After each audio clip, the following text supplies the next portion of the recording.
So these are my first impressions of Clubhouse in Swedish. My name is not Sven, it is Martin, ja.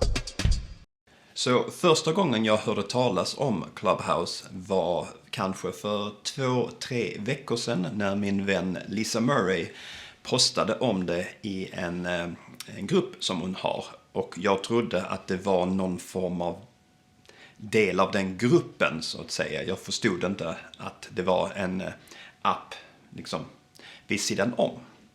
Men denna veckan som har gått nu så blev jag inbjuden. Jag skrattar för att jag fick veta min skärmtid i morse och hur som helst. Jag blev inbjuden av min vän Joakim, Heja Internet, och laddade ner appen. Jag var inne i några rum först och kände att ja, här är jag och lyssnar och har jag någonting att säga? Hur gör man liksom ens? Och ibland så kände jag att jag inte riktigt vågade liksom trycka av mute-knappen för att börja prata, för jag ville inte störa.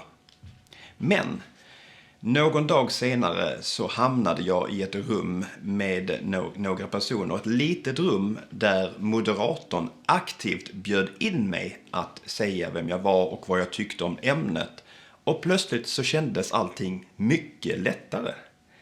Jag drog en jämförelse mellan Clubhouse som app och första året på gymnasiet. Du kommer dit, du känner kanske ingen eller du kanske småkänner någon.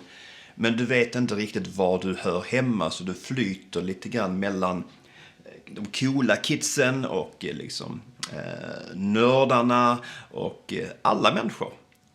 Och sen hittar du plötsligt din plats i den stora gruppen men också i de små grupperna. För er som inte vet så är Clubhouse en app som liknar Zoom, men den är helt baserad på röst. Det är som ett gruppsamtal på telefon där man inte kan kommentera. Du kan egentligen bara använda din röst för att göra dig själv hörd. Du kan räcka upp handen och då bli uppbjuden till att bli en av dem som pratar. För det är skillnad mellan de som pratar och de som lyssnar. Men det är liksom hela idén.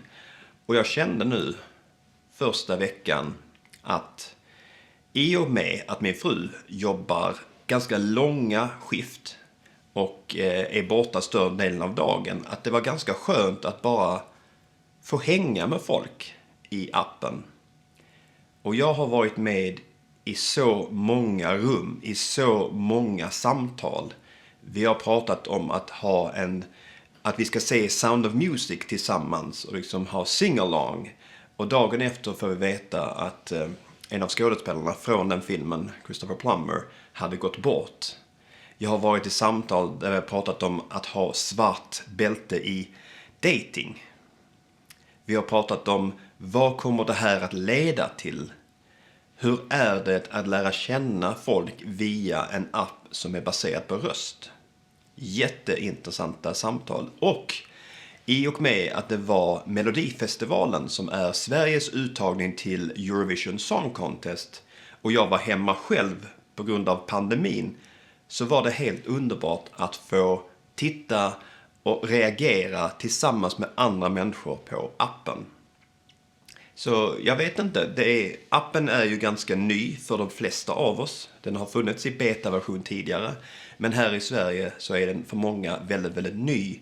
Och vi vet inte vad det kommer att innebära. Kommer det bli skandaler som kommer fram? Kommer det vara så att folk kommer samlas efter fotbollsmatcher eller politiska debatter? Ja, jätteintressant. Och jag tog också upp ämnet, tänk om vi kan få in pensionärer. Äldre människor som kanske är ensamma att få prata med varandra. Det hade varit jätteintressant att lyssna på, inte minst. Så jag tror att den här appen har jättemycket möjligheter och min fråga till dig är, har du hört talas om Clubhouse? Och kanske ännu viktigare i så fall, är du på Clubhouse? So that was my very short video about my first couple of days using the app Clubhouse. If you're on Clubhouse, you can add me. And if you've never heard of Clubhouse and you want to know more about the app, you can put a comment down below, or you can just look it up. But for now, as of right now, it is for iPhone users only. Thank you so much for watching. I'll see you the next time you click on one of my videos. Bye.